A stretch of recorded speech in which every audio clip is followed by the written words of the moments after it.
Hello बच्चों, let's read the question. The question is specific gravity of a body is numerically equal to. Numerically specific gravity जो होती है वो किसके equal होती है, ये हमें बताना है.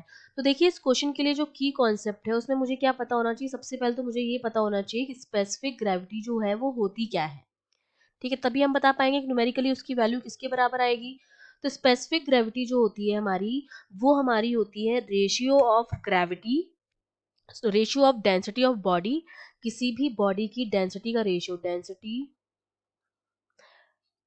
Density of body to the density of water at 4 degree centigrade, 4 degree celsius. ठीक है, ये हमारी होती है स्पेसिफिक ग्रेविटी. किसी भी बॉडी की density divide by the density of water at 4 degree Celsius, वो हमारी होती है स्पेसिफिक ग्रेविटी. अब जैसे हम जब बात करते हैं आर्किमिडीज प्रिंसिपल के हिसाब से क्या होता है. सपोज मेरे पास किसी कंटेनर में क्या है, लिक्विड भरा, ये लिक्विड है. इसमें जब मैं किसी ब्लॉक को यहाँ पर इमर्स करवाती हूँ तो ब्लॉक का वेट लगता है mg नीचे की तरफ, जिसकी वजह से एज अ रिएक्शन ये लिक्विड भी उस पर वेट लगाता है ऊपर की तरफ, जो हमारा होता है बायंसी फोर्स Fb. और ये बायंसी फोर्स किसके बराबर लगता है, जब इस ब्लॉक को अंदर इमर्स कराया तो कुछ वाटर बाहर निकलेगा या जो भी लिक्विड है वो बाहर निकलेगा. ये हमारा क्या हो गया, डिस्प्लेस लिक्विड हो गया है. तो जितना लिक्विड डिस्प्लेस होता है उसी के बराबर लगता है हमारा बायंसी फोर्स. मतलब m of d displace liquid into g के बराबर लगता है मेरा बायंसी फोर्स.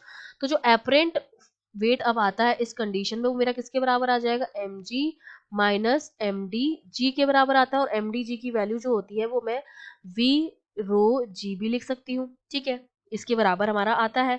तो अगर मैं स्पेसिफिक डेंसिटी की बात करूँ, स्पेसिफिक डेंसिटी, तो वो हमारी क्या होती है, स्पेसिफिक सॉरी रिलेटिव डेंसिटी की अगर मैं बात करूं, तो रिलेटिव डेंसिटी मेरी क्या होती है, क्योंकि मुझे इस केस में रिलेटिव डेंसिटी निकालनी पड़ेगी.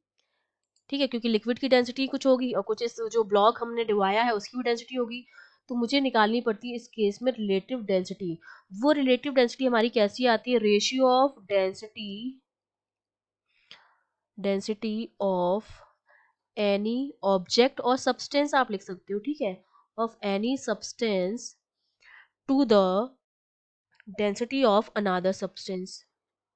डेंसिटी ऑफ अनदर सब्सटेंस, दो सब्सटेंस की डेंसिटी का जो रेशियो होता है वो हमारा होता है रिलेटिव रेशियो. तो न्यूमेरिकली यहाँ भी डेंसिटी का ही रेशियो आ रहा है स्पेसिफिक ग्रेविटी में भी, और रिलेटिव डेंसिटी में भी डेंसिटी का ही रेशियो आ रहा है एक सब्सटेंस का दूसरे सब्सटेंस के साथ, और यहाँ भी डेंसिटी का ही रेशियो है एक सब्सटेंस का दूसरे सब्सटेंस के साथ. तो इसका मतलब न्यूमेरिकली जो मेरी स्पेसिफिक ग्रेविटी जो होगी वो बराबर होगी रिलेटिव डेंसिटी के, क्योंकि weight of the body in air तो बराबर हो, क्योंकि जो एपरेंट वेट आ रहा है वो है ये एयर में जो वेट था, और ये जो लिक्विड में वेट था, और लिक्विड में वेट या हमने वाटर मान लिया उसमें वेट था, उसके बराबर तो है नहीं ये बराबर. तो ये हमारा किसके बराबर है, रिलेटिव डेंसिटी के बराबर है. C option is correct. I hope you understood well. All the best.